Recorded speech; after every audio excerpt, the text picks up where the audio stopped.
Bismillahirrahmanirrahim. Assalamualaikum warahmatullahi wabarakatuh. Innal hamdalillah nahmaduhu wa nasta'inuhu wa nastaghfiruh.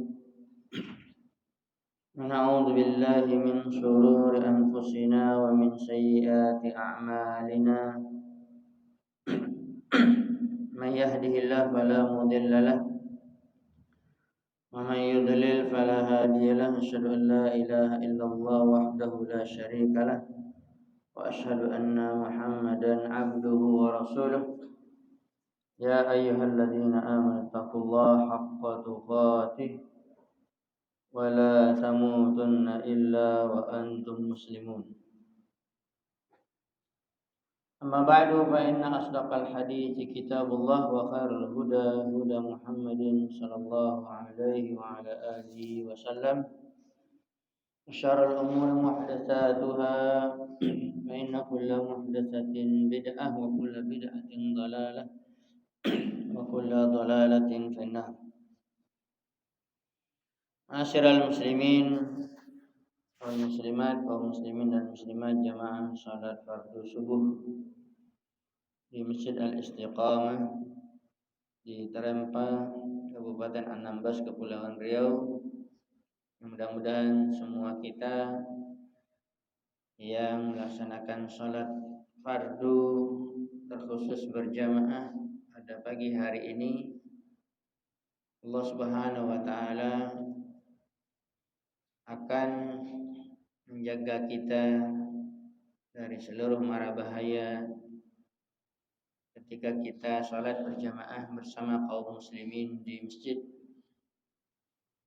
Bagaimana yang Nabi SAW bersabda dalam hadis yang sahih, man shalla ma'a jama'atin, man shalla al-fajra ma'a jama'atin fahuwa fi dhimmatillah.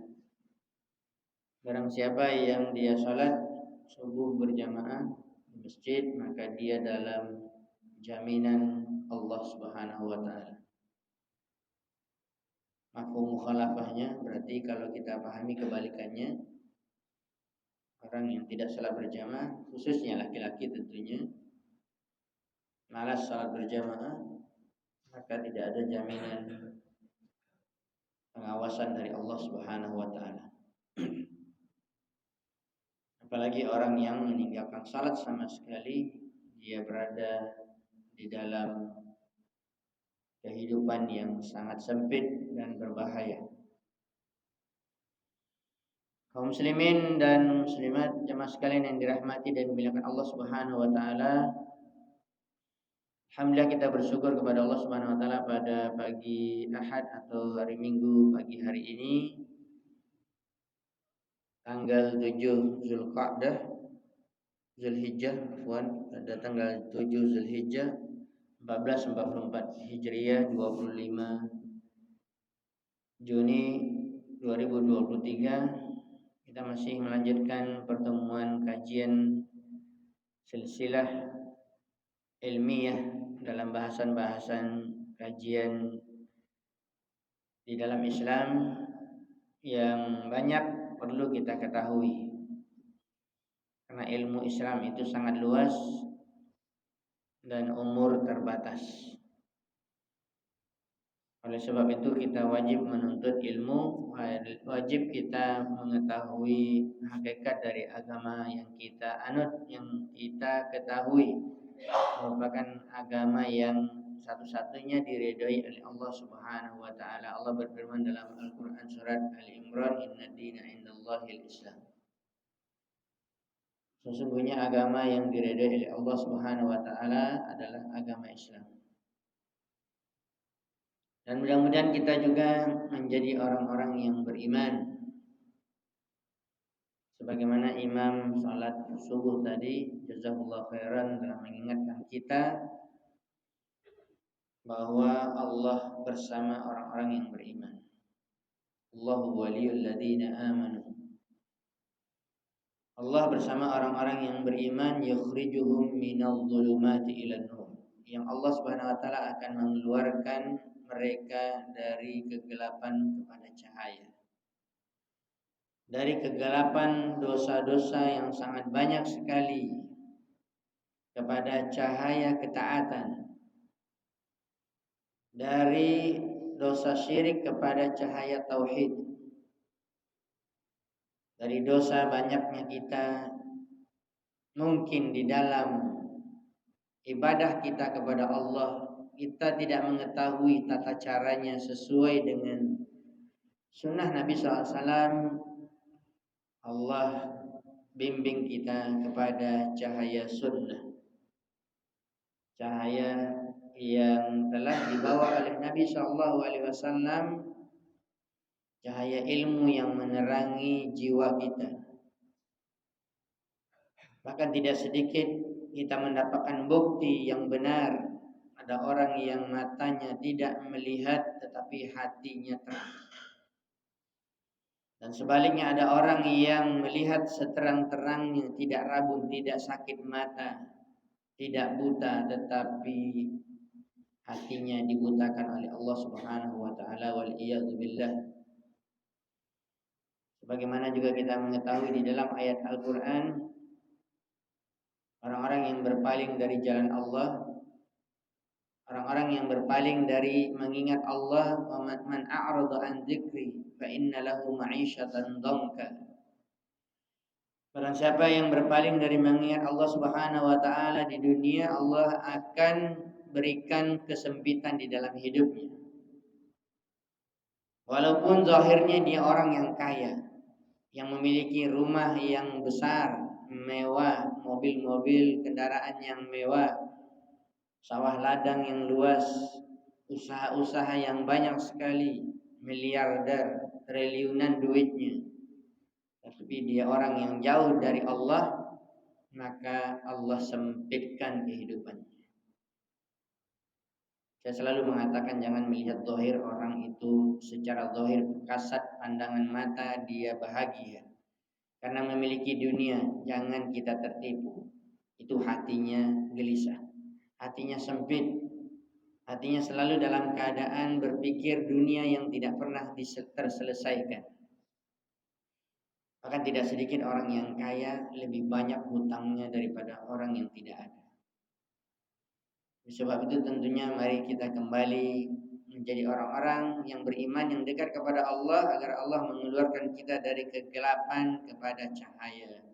Dan sebaliknya, walladzina kafaru, adapun orang-orang kafir, orang-orang yang ingkar kepada Allah, yukhrijuhum minan nuri ila dhulumat, yang seharusnya mereka berada di dalam cahaya Allah, menerangi hidupnya, membuat dia bisa melihat apa yang ada di dunia ini dengan pandangan mata ya yang diberikan oleh Allah, petunjuk. Akan tetapi Allah keluarkan mereka dari cahaya kepada kegelapan.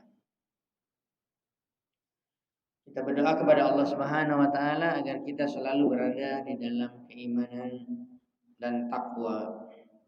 Baiklah kaum muslimin yang mudah-mudahan senantiasa semua kita dirahmati dan dimuliakan Allah Subhanahu wa taala, berbicara tentang dakwah ilallah,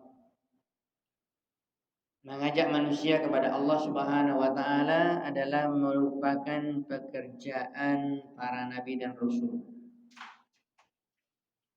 Bagaimana dijelaskan oleh para ulama kita, ulama Islam, bahwa sebelum diutusnya Nabi Muhammad SAW banyaknya para nabi dan rasul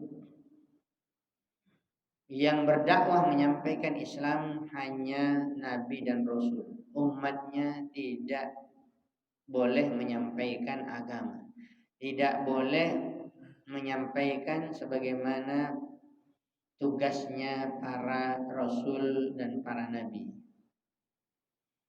Berbeda dengan umat Muhammad SAW, makanya mereka dikatakan mereka diperintahkan, bahkan diperintahkan untuk berdakwah, untuk menyampaikan kebenaran yang mereka dapatkan dari Allah Subhanahu wa taala dan Rasulnya.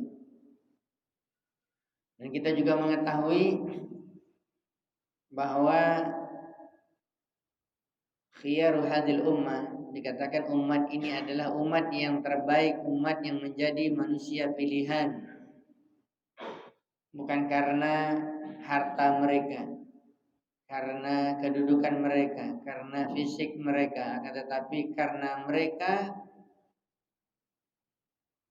diperintahkan oleh Allah Subhanahu wa taala untuk beramar ma'ruf nahi munkar.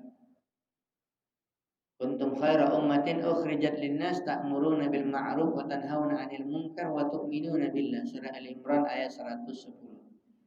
Kalian adalah ini kepada siapa nih? Kuntum kepada sahabat. Mereka adalah orang yang pertama sekali mendapatkan kemuliaan dari ayat ini karena mereka mempraktekkannya. Kalian adalah sebaik-baik umat. Dikeluarkan untuk manusia, mengajak manusia kepada kebaikan dan melarang manusia dari kemungkaran, dan bahasan tentang amar ma'ruf nahi munkar telah kita bahas tadi malam. Tafsir Sa'di ya yang telah kita jelaskan. Wa tu'minuna billah, dan juga mereka atau kalian adalah orang-orang yang beriman kepada Allah. Kemudian juga di dalam ayat yang lain dikatakan kul hadhihi sabili ad'u ila Allah ala basiratin ana wa man ittaba'ani. Atau di dalam ayat yang lain dikatakan wa man ahsanu qawlan mimman da'a ila Allah. Siapakah perkataannya yang lebih baik dari manusia-manusia yang mengajak kepada Allah. Itulah dakwah ila Allah Subhanahu wa taala.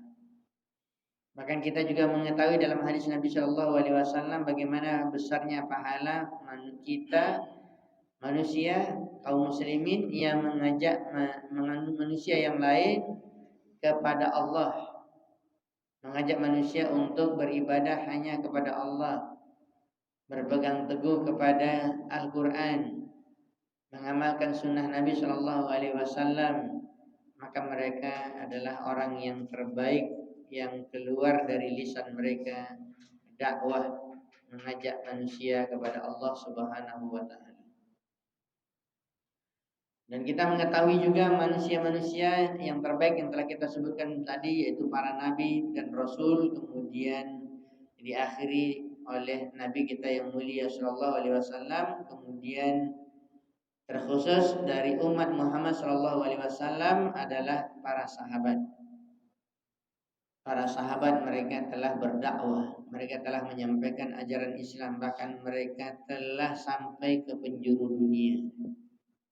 Dulu nggak ada pesawat, baru maksimalnya baru ada kapal laut.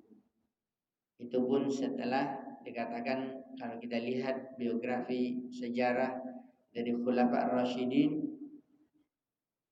yaitu yang 4 para sahabat, yang 4 pemimpin dari kaum muslimin yang lain, yaitu Abu Bakar, Umar, Utsman dan Ali. Mulai adanya pembuatan kapal itu di zaman Utsman. Di zaman Abu Bakar dan Umar belum ada. Di zaman Utsman lah adanya pembuatan kapal yang berlayar di atas laut, yang tidak akan mungkin ya manusia menyeberangi dan sampai kepada negeri-negeri yang jauh kecuali dengan kapal ketika itu, kapal laut.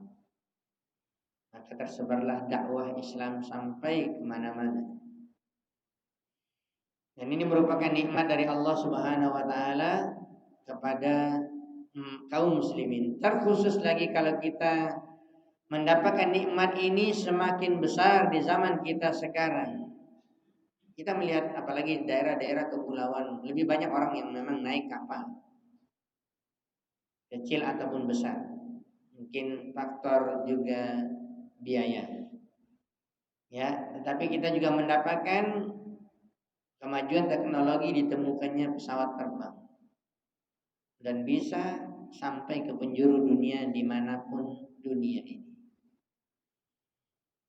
Dan kita diperintahkan oleh Allah Subhanahu wa taala untuk memanfaatkan fasilitas dunia ini untuk ketaatan kepada Allah Subhanahu wa taala, di antaranya dakwah ila Allah. Dimudahkan oleh Allah Subhanahu wa taala sampai ajaran Islam ini, sampai ya ajaran tauhid yang Allah Subhanahu wa taala memerintahkan para nabi dan rasul untuk menyampaikannya. Dan kita di zaman sekarang dimudahkan untuk sampai ke negeri manapun yang bisa kita inginkan berdakwah di jalan Allah. Saya dulu tidak terbayang Bapak, Ibu-ibu sampai ke sini untuk dakwah. Karena saya tahu perjalanannya panjang, pesawatnya, kapal lautnya, ya, dan sangat lama sekali. Letih di dalam perjalanan. Dikatakan oleh Nabi SAW bahwa as-sabaru qit'atun minal adab. Sabar adalah merupakan bahagian daripada azab yang Allah uji setiap manusia di dunia ini. Tetapi subhanallah, kita mendapatkan kemudahan. Sesuatu yang sulit di zaman dahulu mudah di zaman sekarang. Dalam arti bahasan kita adalah dakwah ilallah, mengajak manusia kepada Allah Subhanahu wa taala. Kalau kita bertanya kepada seluruh kaum muslimin, ya, kalau kita ingin berdakwah, dakwah itu apakah ibadah atau tidak? Jawabannya iya. Dari ayat-ayat Al-Quran telah kita sampaikan sebelumnya, menunjukkan bahwa dakwah mengajak manusia kepada Allah, menasihati manusia agar taat kepada Allah adalah merupakan ibadah, bahkan merupakan ibadah yang besar, ibadah yang agung. Ditambah lagi pahala yang melimpah bagi orang yang mengajak manusia ke jalan Allah. Rasulullah SAW bersabda, "Man dalla ala khairin kafa'ilih."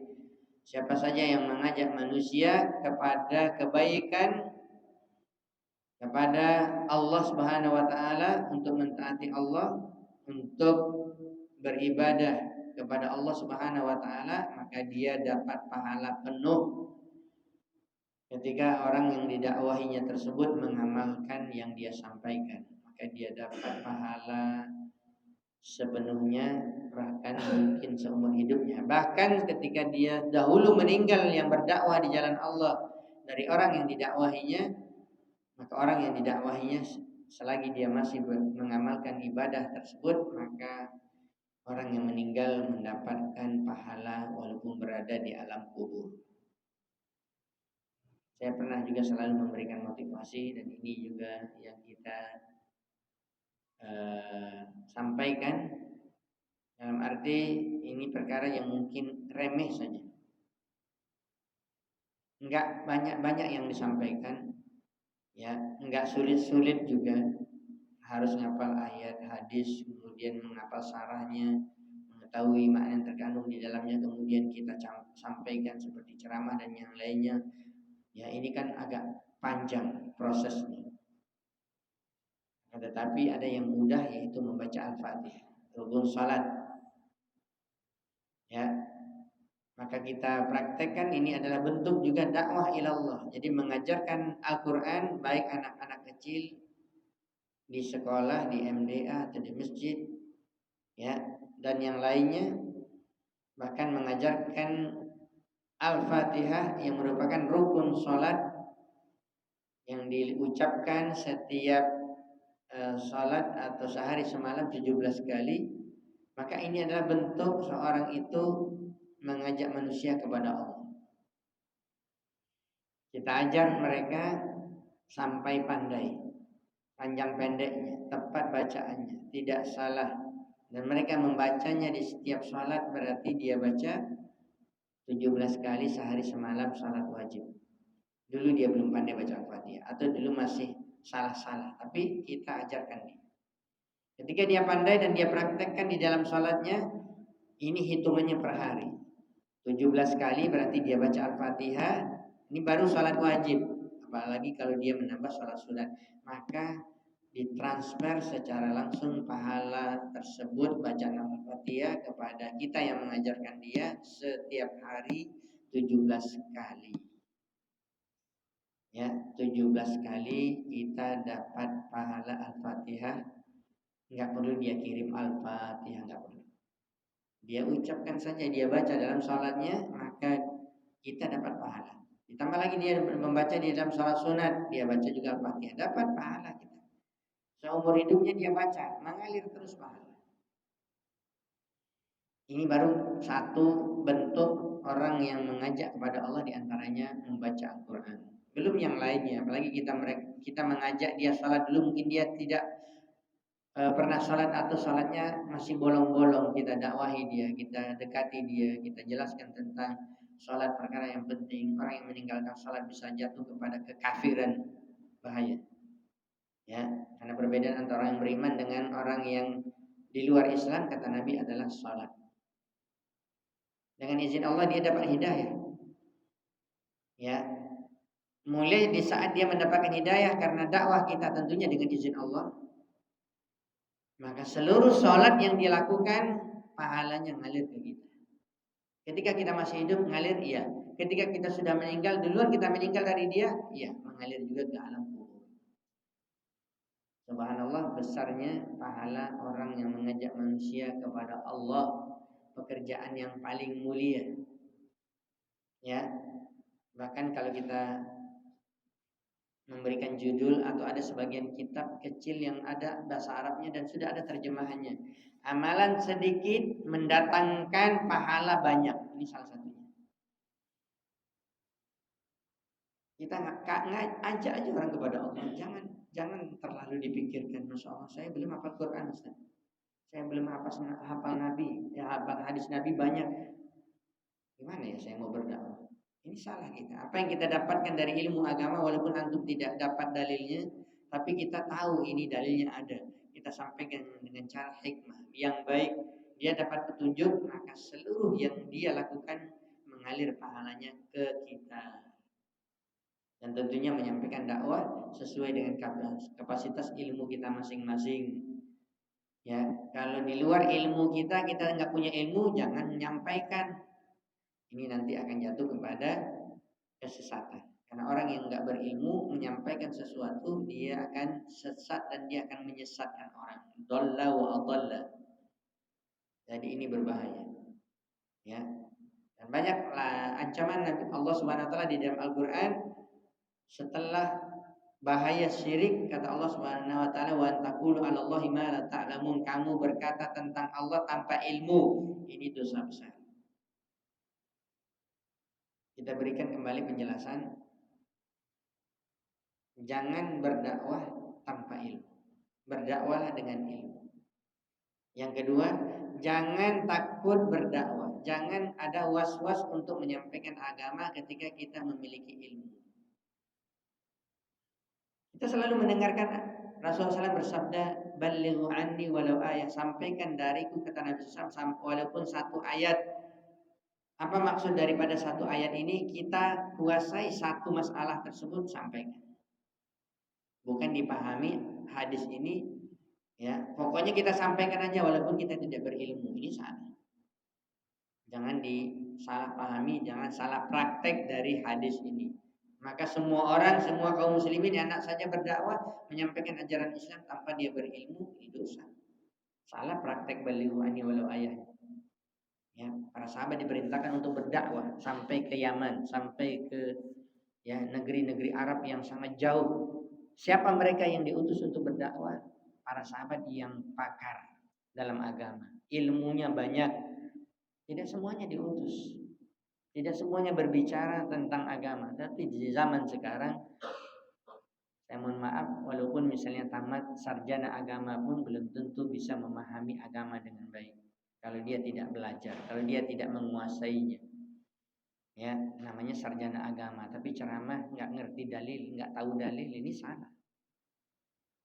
Ya, jangan modal hanya pandai ceramah, orator, ketika didengar oleh orang tertarik orang, ya bahasanya bagus, apalagi campur banyak ketawanya, ini suka orang. Ceramah banyak ketawa, ini namanya nggak berilmu. Sekali-sekali intermezzo orang senyum, orang ketawa nggak apa-apa, tapi dari awal sampai akhir isinya ketawa saja ceramahnya, ini ceramah apa? Ini namanya nggak berilmu. Maka kita harus perhatikan. Kita kembali mengatakan sebaik-baik manusia adalah orang yang mengajak manusia kepada Allah dan pahalanya adalah sangat besar. Oleh sebab itu, pertanyaan yang kedua, apa yang akan kita sampaikan dari dakwah tersebut? Kita ingin mengajak manusia kepada Allah, Tetapi kita nggak tahu apa yang harus kita sampaikan.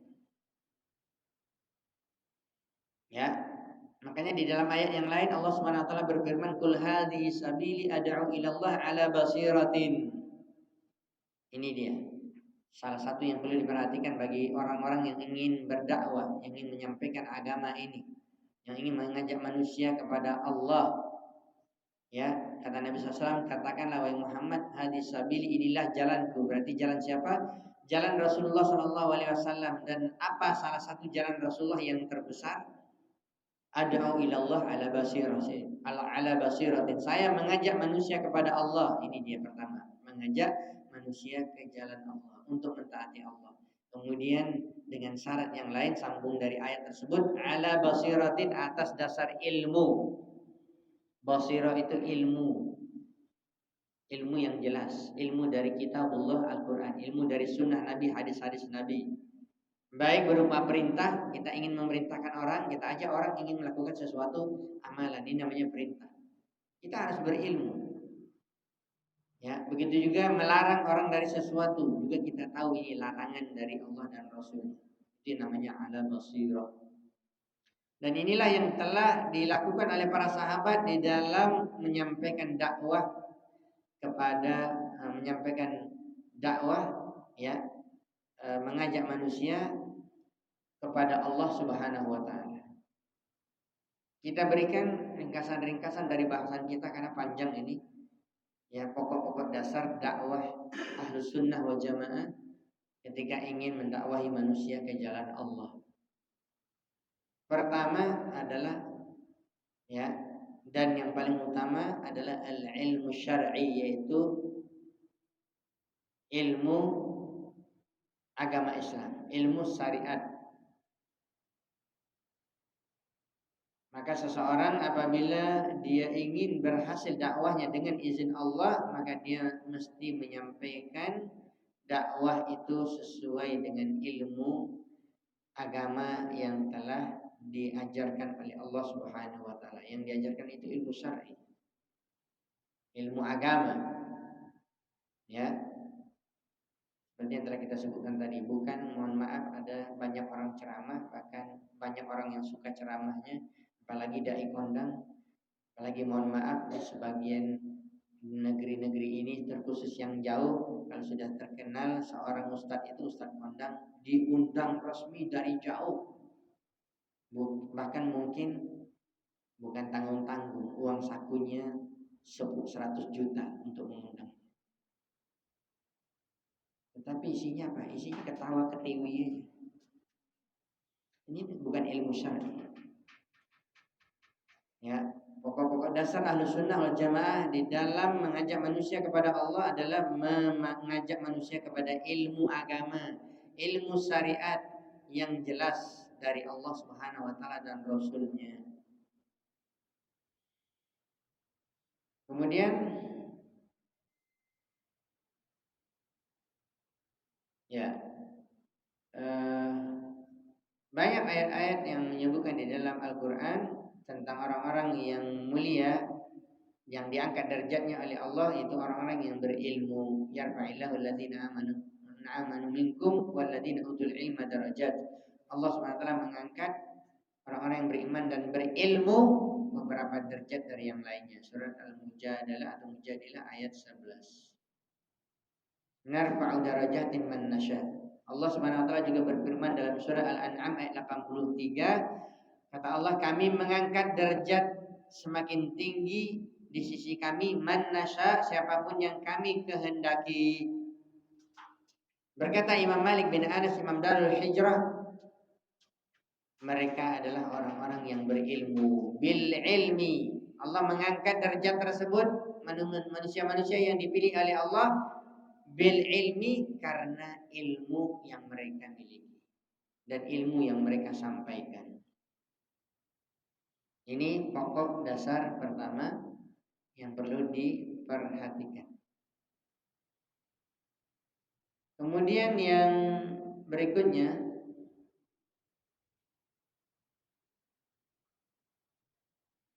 ini poinnya panjang, ya, kita mengambil poin-poin besar saja. Di antaranya adalah bahkan poin yang terbesar dari pokok-pokok dasar Ahlus Sunnah wal Jamaah atau yang kita ikuti dari para salafus saleh, dari para sahabat dan generasi yang terbaik dari umat Islam, mereka mengajak manusia kepada Allah, ya, dimulai dengan dakwah tauhid. Ini prioritas.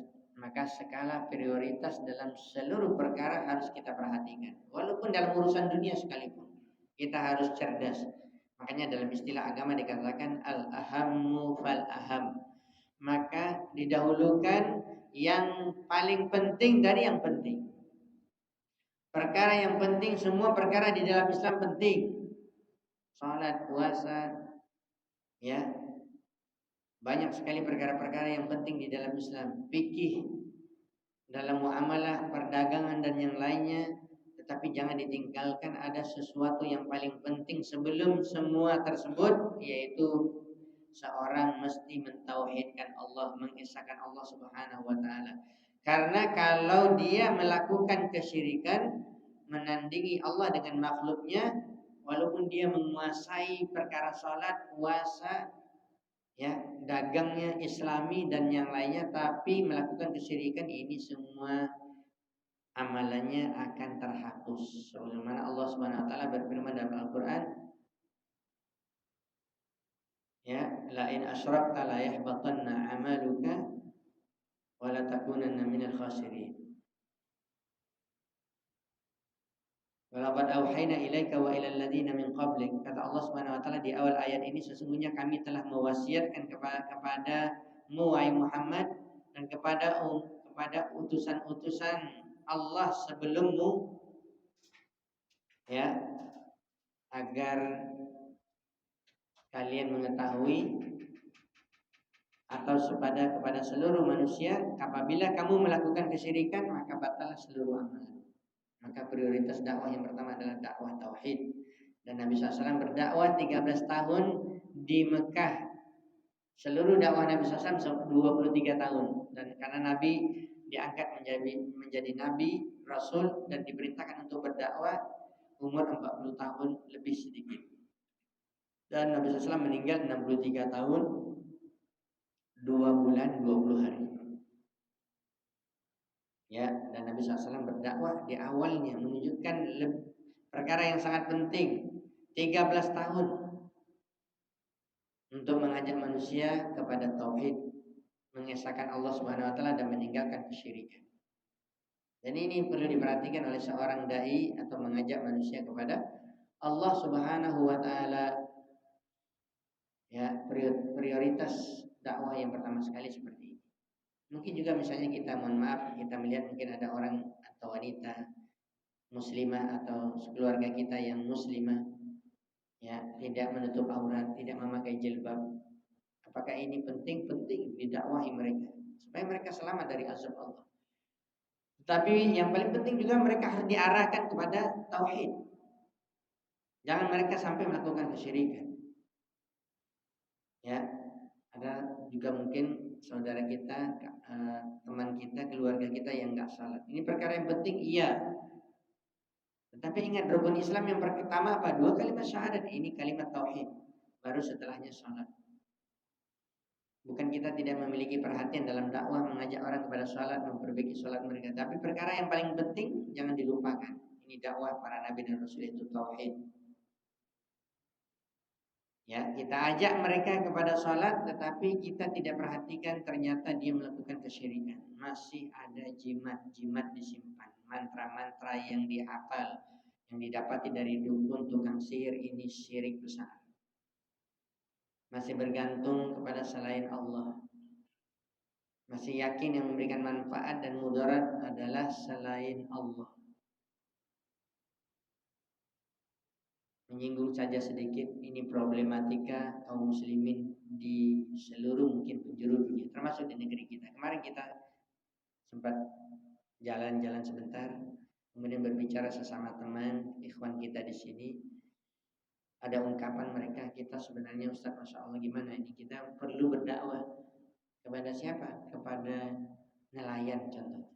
Kenapa memangnya? Mereka itu banyak komunitas mereka, tetapi subhanallah banyak mistaknya, banyak syiriknya.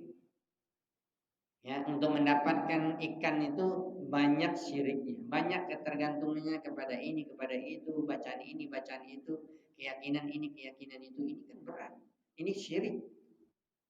Dan ini kewajiban kita untuk mengajak mereka kepada tauhid sesuai dengan kemampuan kita, apalagi keluarga kita. Dekati teman-teman kita yang dulu kita kenal dekat dengan kita, ya, ajak mereka kepada tauhid. Dan ini adalah merupakan dakwah, prinsip dakwah pertama sekali yang harus dilakukan oleh setiap kaum muslimin yang ingin mengajak manusia kepada Allah Subhanahu wa taala. Baru setelahnya adalah perkara-perkara yang lain yang wajib, sangat banyak sekali. Kalau kita urut tadi, rukun Islam yang pertama adalah 2 kalimat syahadat.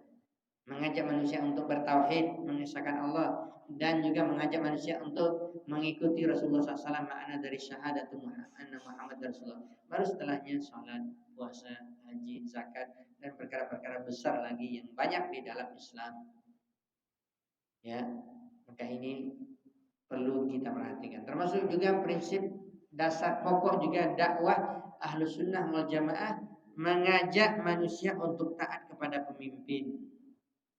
Walaupun pemimpin itu zalim dan dia memiliki peraturan, kita wajib mengikuti peraturan pemerintah, pemimpin kita wajib, selagi tidak ada maksiat kepada Allah Subhanahu wa taala. Kalau ada maksiat, kata Nabi SAW, la ta'ata li ahadin bi maksiatillah, tidak ada ketaatan kepada pemimpin kita, pemimpin negara, pemimpin daerah, pemimpin kita berada di kantor atau di instansi kita, atau dia bos kita.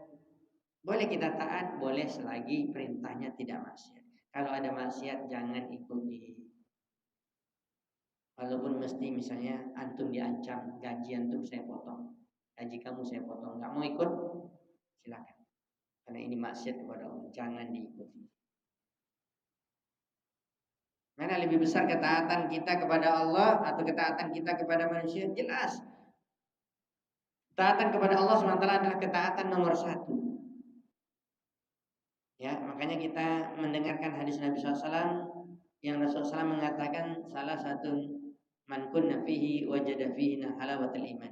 Apabila ada 3 perkara ini pada diri seseorang, seorang muslim atau muslimah, maka akan merasakan manisnya iman. Perkara yang pertama pokok disebutkan oleh Nabi SAW, ayakunallahu wa rasuluhu ahabba ilaihi mimma siwahuma. Dia mencintai Allah dan Rasul lebih daripada selain keduanya. Dia lebih dahulukan mencintai Allah dan Rasulnya. Sekarang ini perintah Allah. Ini perintah atasan kita. Ini perintah bahkan orang tua kita.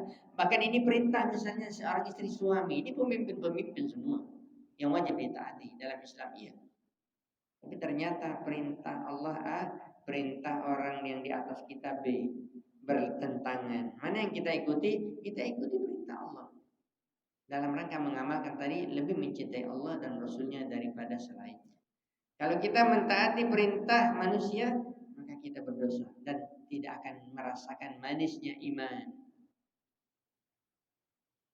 Termasuk yang telah kita sebutkan tadi, wajib mentaati pemimpin, iya. Dalam Al-Quran dikatakan surah An-Nisa, ya ayyuhalladzina amanu atiiullaha wa atiiur rasul wa ulil amri minkum, wa orang beriman, taatlah kepada Allah, taatlah kepada Rasul dan pemimpin kalian. Ulil amri dikatakan oleh para ulama tafsir, di sini ada 2. Ulil amri dari pemerintah, umara, presiden, dan turun ke bawah pemimpin daerah. Kemudian yang kedua, al-ulama juga dikatakan ulil amri. Ulil amri pemerintah mengatur urusan dunia, membuat peraturan dan supaya dijalankan. Adapun ulama adalah ya pemimpin dalam urusan agama. Dan kita mendapatkan kalau kita baca sejarah, ada orang itu yang kedua-duanya dia menguasai, dia dapat. Dia sebagai pemimpin besar tapi juga dia berilmu agama. Dan ini adalah yang terbaik.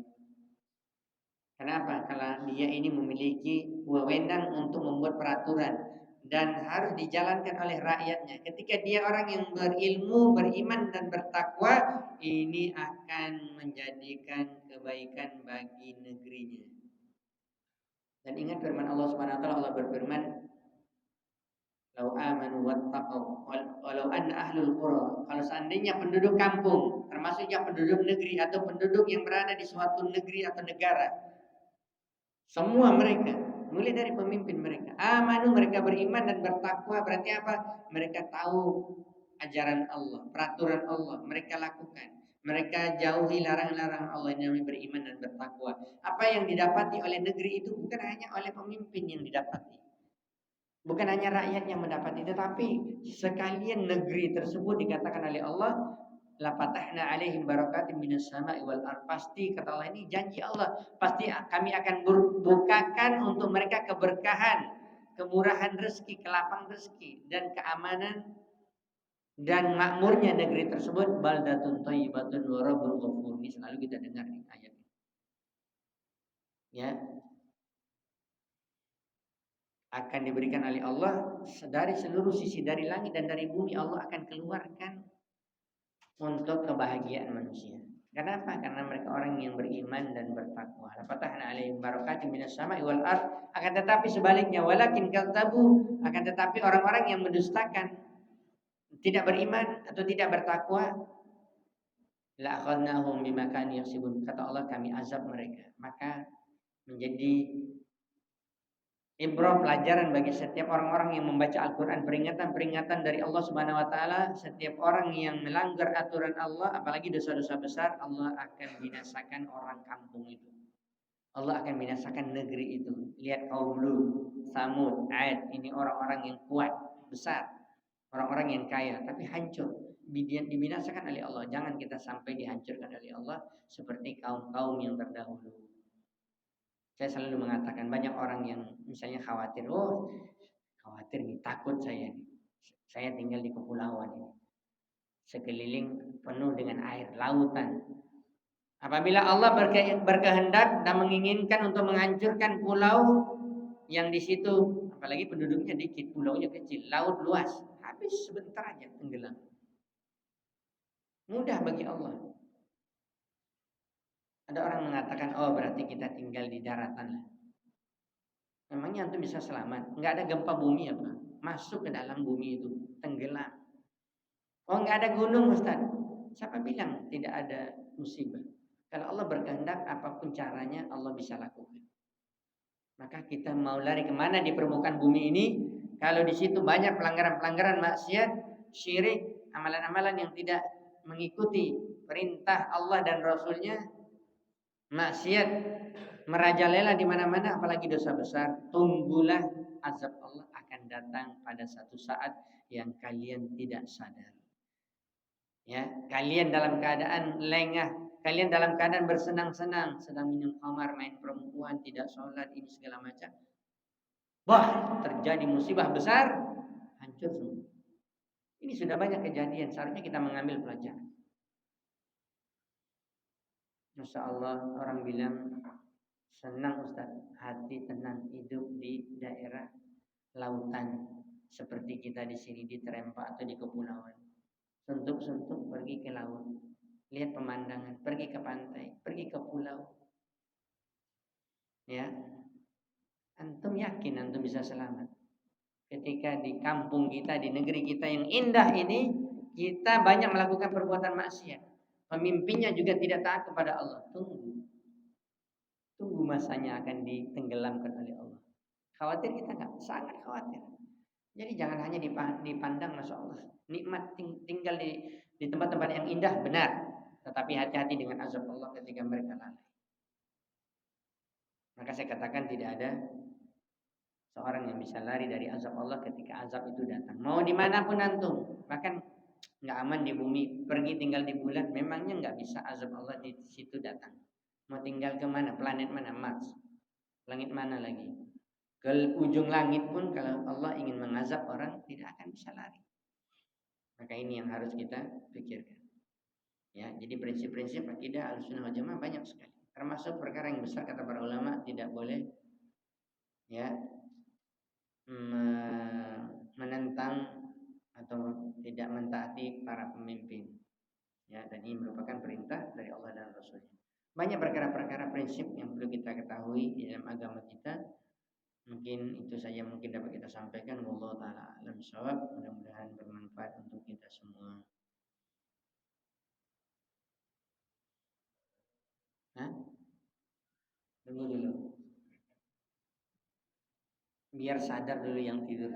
Ada baru ngantuk misalnya. Silakan. Ya, kalau memang fokus kajian saja pada ngantuk, tapi kalau udah buka tanya jawab tuh hilang ngantuk. Silakan. Waalaikumsalam.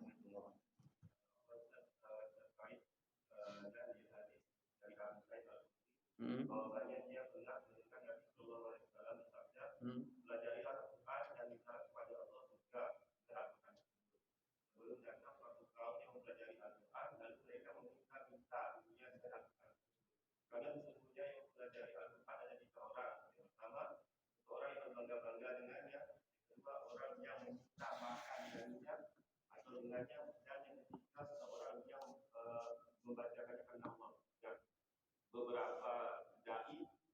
Sebentar, dapat referensinya itu hadis apa? Apa? Oh, di dalam salah saya, Syekh Albani. Oh.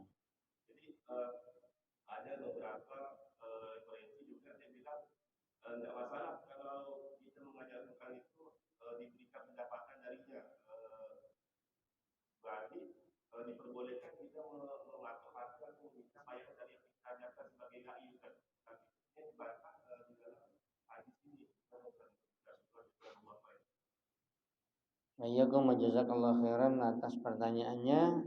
Ini sudah ada dibahas oleh para ulama terdahulu, ulama-ulama Ahlus Sunnah, tentang kesimpulannya. Pertanyaannya, apakah boleh ya orang mengambil upah dari mengajarkan Al-Qur'an? Dan di situ masuk juga secara umum mengajarkan Al-Qur'an, ada misalnya mengajarkan ceramah atau berceramah, mengajarkan agama, ya. Kata para ulama, memang ada dua pendapat, ada yang membolehkan, ada yang tidak membolehkan. Tetapi yang lebih kuat adalah membolehkan. Tetapi kalau istilahnya, kalau seorang itu dia warok, dia hati-hati, dan dia apalagi dia sudah punya pendapatan, maka kita mendapatkan para ulama salaf terdahulu mereka nggak mau. Bahkan mereka yang membayar muridnya untuk ikut kajian halaqah dia.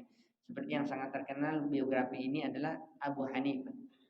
Abu Hanifah itu pedagang kaya, dia ulama, dia punya majelis ilmu, muridnya itu digajinya. Duduk kalian dibayar ya. Ya, kalau anda nggak sanggup bayaran itu sebanyak. Ya. Jadi kita dalam sejarah saya belum dapatkan juga, tetapi subhanallah banyak ya seperti ini. Tetapi kebanyakannya ya diupah dan ini tidak ada masalah. Tetapi tentunya yang perlu diperhatikan supaya kita dapat pahala, ikhlaskan niat kita dalam menyampaikan agama. Ya, tujuan kita bukan dunia. Antum bertanya tadi apakah boleh memberikan patokan harga? Ini tergantung dulu. Nah, di mana? Kalau seandainya di sekolah ya perlu. Supaya ada keseragaman bayar SPP-nya misalnya. Atau misalnya kita ngajar sendiri, kita nggak punya badan khusus sekolah, tidak, dalam arti tidak resmi. Yang ngajar Al-Quran di masjid, mengumpulkan anak-anak.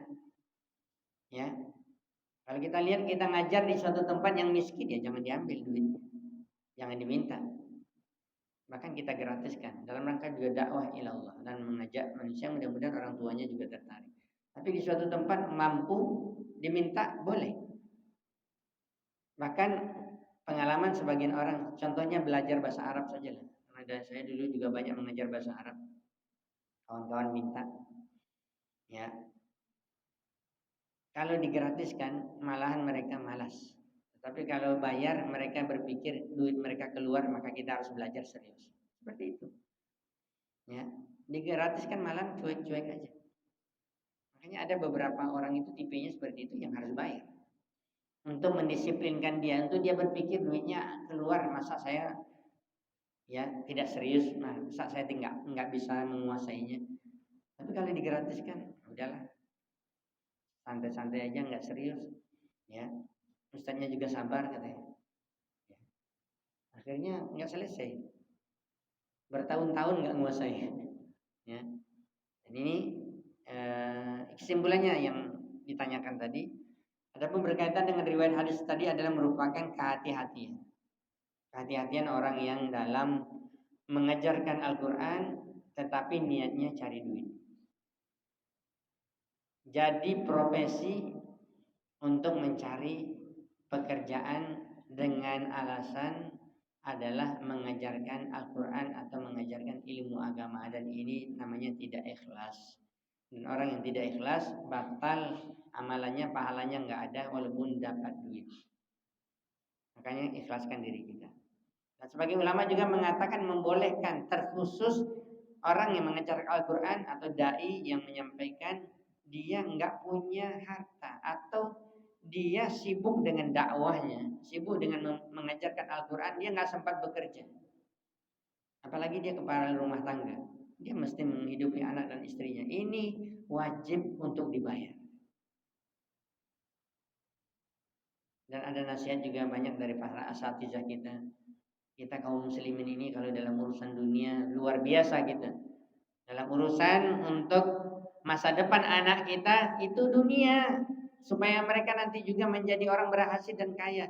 Kita akan keluarkan duit sebanyak-banyaknya untuk sekolah anak kita. Bahkan sekolah dunia cari yang paling mantap, paling keren, paling bonafit, yang harganya mahal, masuknya 50 juta, 30 juta, mau kita bayar. Ya, ada fakultas kedokteran yang murah masuknya Pak? Enggak ada. Di atas 100 juta. Belum yang lain-lain ini. Semua sanggup kita keluarkan, sanggup. Tapi kalau urusan baca Al-Quran, ngaji, ngajar anak agama, ya, apa kata orang tua? Ustadz itu nggak usah dibayar banyak-banyak, ya. Karena apa? Ustadz itu ikhlas tuh nyampe. Enak aja untuk bilang ikhlas, ya. Dia payah kasih makan anak istrinya untuk bilang ikhlas, enak aja. Ya, dipatok pula lagi. Udah dikasih ustadz tuh murah misalnya untuk satu orang anak misalnya taruhlah misalnya 30.000 per bulan. Nawar pula lagi 10.000 aja ustadz boleh. Masya Allah, dalam urusan agama paling rendah harganya. Ya, mengajarkan anak baca Al-Quran bahasa Arab dan yang lainnya. Ya, tapi kalau misalnya Masya Allah kursus bahasa Inggris, kursus matematik, ya, 1 juta sebulan pun dikeluarkan duit. Ini salah kita. Urusan dunia seperti ini, urusan agama kita rendahkan. Maka mulialah sekarang kita meninggikan perkara agama ini. Muliakan. Bahkan muliakan orang-orang yang mengajarkan agama. Subhanallah, saya mengatakan ini saya rasakan sendiri, dan dalam rangka kita berterima kasih kepada manusia yang memberikan kebaikan kita karena Rasulullah SAW bersabda, la yashkurullah man la yashkurun nas. Tidak dikatakan seorang itu bersyukur kepada Allah ketika dia tidak bersyukur kepada manusia.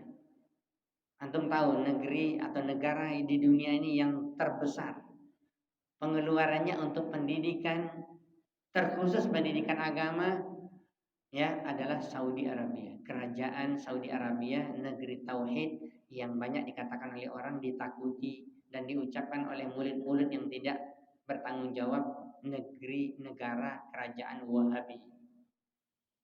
Ditakuti, diburuk-burukkan, dijelek-jelekan, difitnah. Ya, apalagi orang yang keluar dari sana, alumni itu Wahabi juga, bahaya. Jangan belajar sama mereka. Maka saya selalu mengatakan ibadah haji itu kemana Pak? Ke sana. Mina, Arafah, Muzdalifah, lempar jumroh adanya di sana. Tawaf Pak, sekeliling Ka'bah ada di sana. Masjid yang mulia setelah Masjidil Haram ada di sana, Masjid Nabawi. Tapi kalau orang benci, ya sudah benci, apalagi informasi dapat dari orang di luar, bahkan dari ustadz-ustadz di luar tentang negara Saudi Wahabi, orang belajar sana Wahabi, pokoknya semuanya buruk.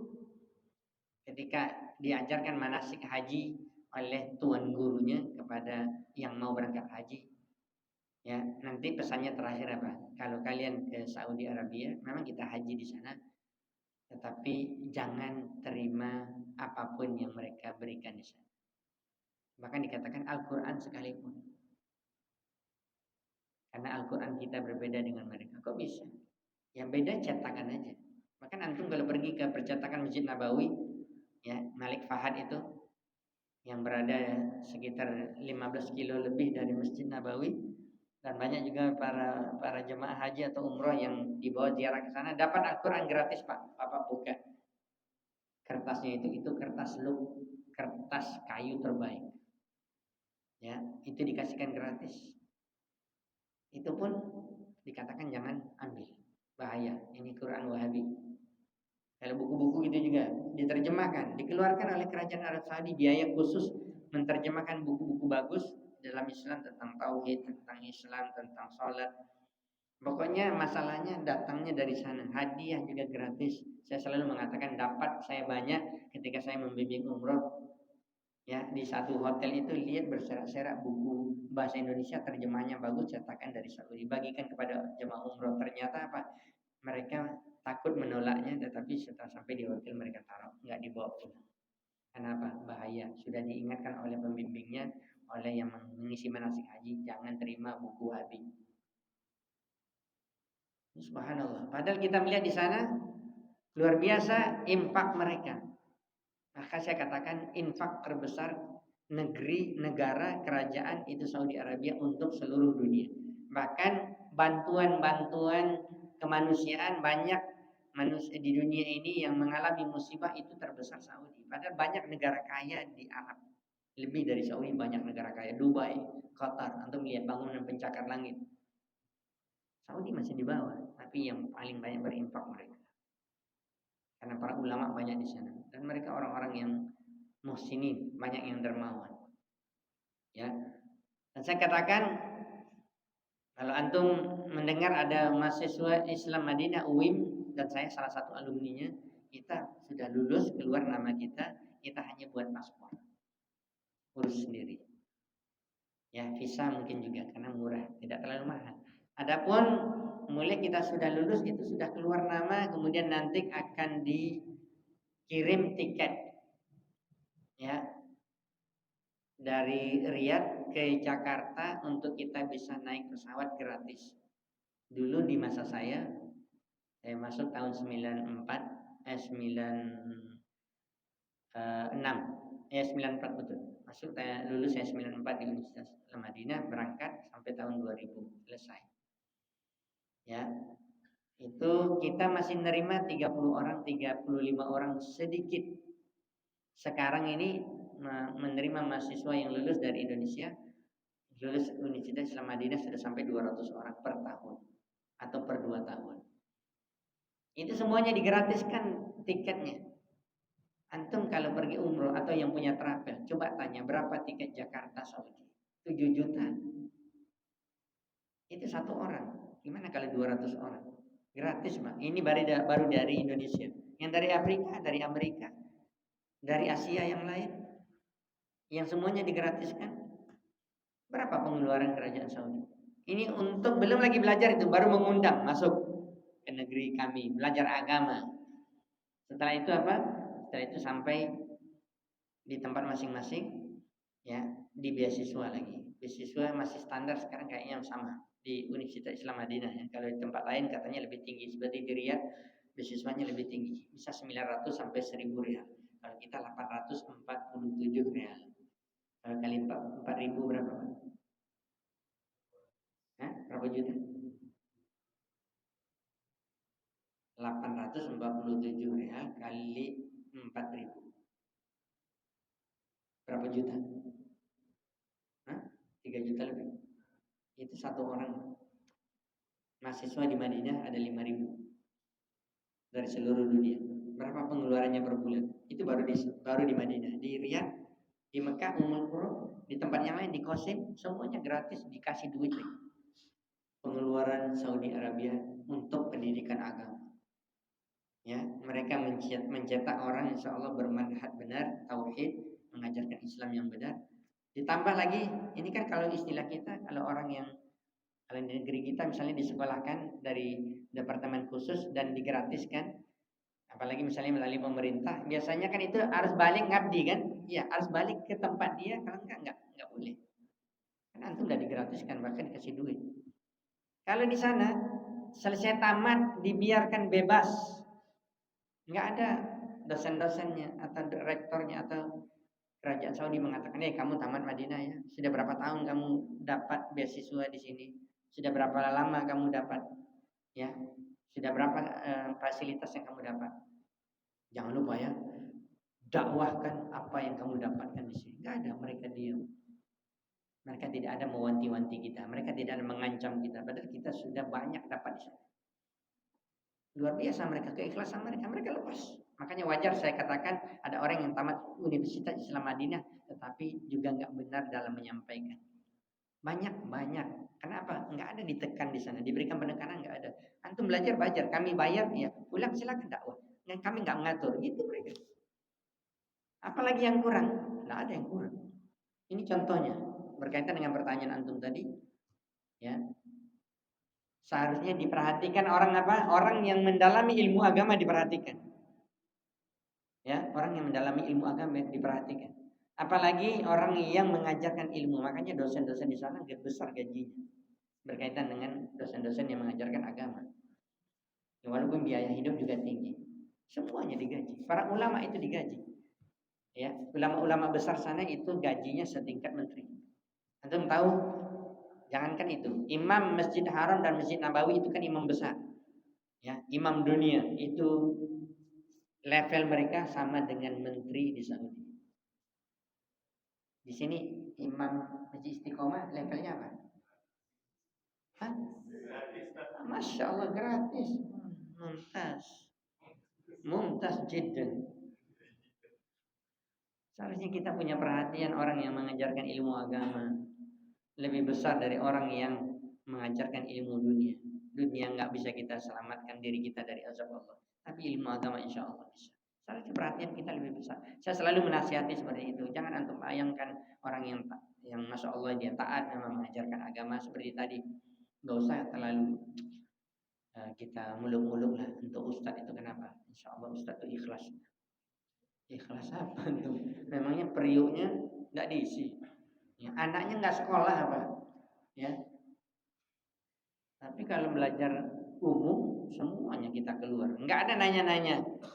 PP naik adanya. Uang ini nggak ada nanya. Tapi kalau dalam urusan agama minta diskon lagi.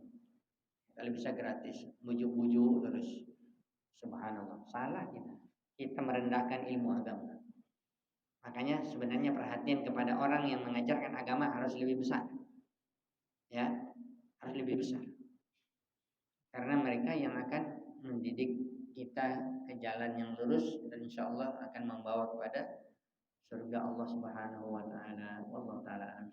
Demikianlah dapat kita sampaikan dari kajian kita pada pagi hari ini, mudah-mudahan bermanfaat ya. Jadi perlu diperhatikan ya. Salah satunya juga kalau antum yang ingin mendirikan sekolah agama tingkat apapun atau ada ustadz yang ingin direkrut datang ke sini, tolong perhatikan dunianya. Ini nasihat saya. Kalau enggak nanti ustadznya lari. Ini pengalaman di mana-mana. Bukan masalah ustadz itu maunya dunia, tidak. Ini masalah ya untuk memudahkan urusan dia. Dia tidak akan berpikir lagi. Apalagi di suatu tempat itu banyak pengeluaran. Jangan pakai kaidah tadi ustadz itu ikhlas. Tidak, akhi, jangan pakai kaidah ini.